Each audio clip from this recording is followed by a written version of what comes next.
here we are at Transform 2025, and we got two special guests here talk about partnerships, and they happen to be partners just run out here. And there was an official press release on it, so we're anxious to hear a little bit more about the partnership. Yeah, thanks, Ward. Mike Stafiej, founder of Erin. We're an employee referral platform, and I'm going to talk more about that in a minute. But first, meet my good friend John. Well, thank you. John Baldino, president, founder, Humareso, HR consulting firm. All right, so ISV, consulting, you guys do different things. So how did this partnership come to fruition and why? I'll give you a quick history lesson. A couple years ago, we raised a bunch of money, grew the team, and we're now coming to that kind of that arc of the results of that growth in that raise, and we're really preparing for the next thing. So John's become a good friend of mine. We can call friends now. We can say friends. And as we prepare for the next phase of the business, bringing in expertise on how to build the best team and just to manage our own growth became really important. So John was a trusted advisor.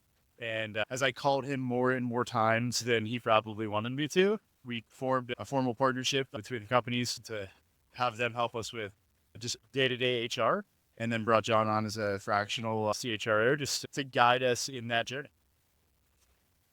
I think that one of the things that's, as you know as well, doing startup related work, it is easy to lose sight of the fact that you're really doing an infrastructure around cultural alignment as much as you are from a funding resource standpoint, that you're building organizational alignment either around product or service.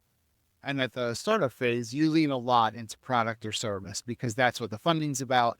And so for me to be asked to come on alongside really is, okay, we're at this stage now where we've got to pay attention to our people a little differently with a little more intention. That's been really fun. Obviously, for the years that I've been doing HR, it's always good to get involved with organizations at this stage. Yeah, it sounds like a great asset, a great partnership, opportunity to grow together. And I think in terms of how you, John, you got a lot of your experience, School of Hard Knocks in Philadelphia. Didn't you spend some time there? So is it Steelers or Eagles? We have a team meeting every Wednesday. John joins that call, and usually it starts with a joke about the Eagles or the Steelers. I think that's something. Yeah, some Philadelphia versus Pittsburgh kind of tension. So it's great. That's probably the worst part of this partnership. That's the thing about partnerships. It's never going to be perfect, but you got to try. And from a fractional standpoint, is it something as you grow your business, a lot of ISVs watch our videos, they want to know how's the safest, maybe the fastest way to grow? I recommend fractional people. And I think you have a fractional CMO as well. What's your thoughts around that? Yeah, absolutely. It's an easy trap for startups to fall into, which is let's build the C team on day one. The reality that, look, if we were to bring in a full-time CHRO right now, one, we get the resource we actually need, nor actually have that much responsibility and work for that person at that time. So a fractional ways are a great way to get the best and the most appropriate amount of that resource at the same time. It's been something we've been embracing a lot harder, knowing that in the future we're going to have much more needs, but start laying the groundwork now. So when we're a 100, 200 person company, we have that guidance every step of the way. It's interesting because for Humareso, we're unique in the way in which we're set up in that Erin can get both that you talk about day-to-day HR. There still are the realities of, I have a question about my benefits, right? Or I want to change my address, or I'm having an issue with Mike, for example. Just something where they want that sort of day-to-day HR practitioner interaction. And then also from Humareso to be able to be fractional CHRO on top of it in the same organization as support. I just think we're unique in that regard to be able to do both end rather than a little bit over here and a little bit find something else. And I think that's made the alignment really easy in that regard. I guess last question in terms of the future, I don't know, how do you see this potentially? Would it grow in some way? Would you be supplying, or maybe you already are supplying fractional people at other early stage companies as well? Is that what you're doing?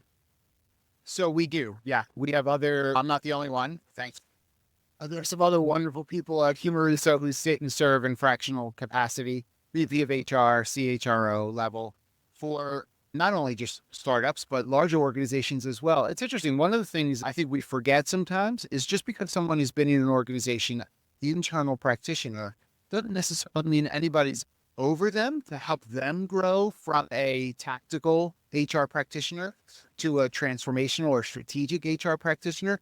I don't know why we think that just sending someone to a conference for 2 days all of a sudden makes them into that. So when you have a resource that can sit in that spot fractionally to help build your own team of HR, that's a win. So I see us continuing to do that. In this particular relationship, it's really interesting. There's so many overlapping pieces to this. We have clients, for instance, at Humareso that would benefit greatly from Erin's offerings. And we've actually already started to have some conversations with some of those clients. So the overlap is, I just think, really natural in that regard as well. Yeah, I think the other thing not to overlook, the outside perspective is like incredibly valuable, right? Like you can really get stuck in your own ways, but adding somebody that can observe you truly from the right distance and not necessarily be in the day-to-day provides a ton of value. That's a wrap then for today, guys. Thanks for sharing your thoughts and congratulations on the blossoming partnership. This is exciting and hopefully we'll see you again next year at Transform. Special thanks to our subscribing corporate members who provide the primary funding that powers our community platform and empowers our mission.